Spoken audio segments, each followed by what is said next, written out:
A spiritual evolution, an evolution of consciousness in matter, in a constant developing self-formation till the form can reveal the indwelling spirit, is the keynote, the central significant motive of the terrestrial existence. This significance is concealed at the outset by the involution of the spirit, the divine reality, in a dense material inconscience, a veil of inconscience, a veil of insensibility of matter hides the universal consciousness force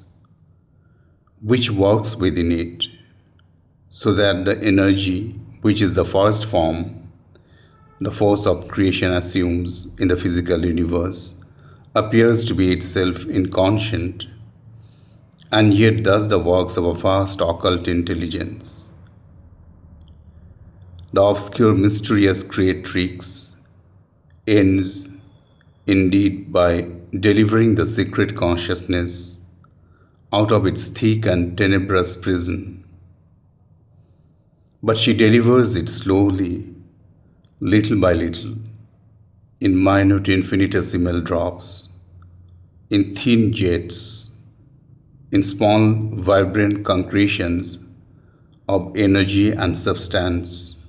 of life, of mind, as if that were all she could get out through the crass obstacle, the dull reluctant medium of an inconscient stuff of existence. At first, she houses herself in forms of matter which appear to be altogether unconscious, then struggles towards mentality in the guise of living matter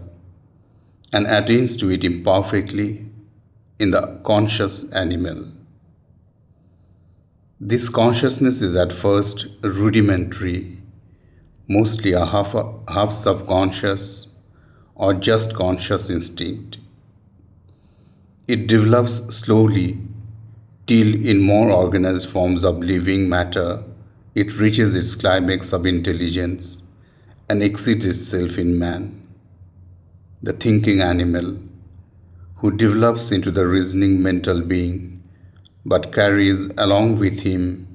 even at his highest elevation, the mold of original animality, the dead weight of subconscious of body, the downward pull of gravitation towards the original inertia and nations, the control of an inconscient material nature over his conscious evolution, its power for limitation, its law of difficult development, its immense force for retardation and frustration. This control by the original inconscience over the consciousness, emerging from it, takes the general shape of a mentality struggling towards knowledge, but itself in what seems to be its fundamental nature and ignorance. Thus hampered and burdened, mental man has still to evolve out of himself the fully conscious being, a divine manhood, or a spiritual and supramental supermanhood, which shall be the next product of the evolution. That transition will mark the passage from the evolution in the ignorance to a greater evolution in the knowledge, founded and proceeding in the light of the superconscient, and no longer in the darkness of the ignorance and inconscience. This terrestrial evolutionary walking of nature from matter to mind and beyond, it is a double process. There is an outward visible process of physical evolution with birth as its machinery. For each evolved form of body housing its own evolved power of consciousness is maintained and kept in continuity by heredity. There is, at the same time, an invisible process of soul evolution with rebirth into ascending grades of form and consciousness as its machinery. The first, by itself, would mean only a cosmic evolution. For the individual would be a quickly perishing instrument,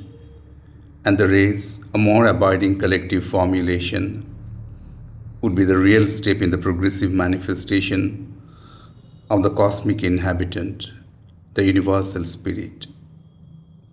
Rebirth is an indispensable condition for any long duration and evolution of the individual being in the earth existence. Each grade of conscious,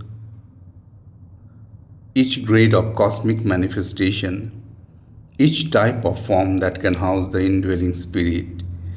is turned by rebirth into a means for the individual soul, the psychic entity, to manifest more and more of its concealed consciousness.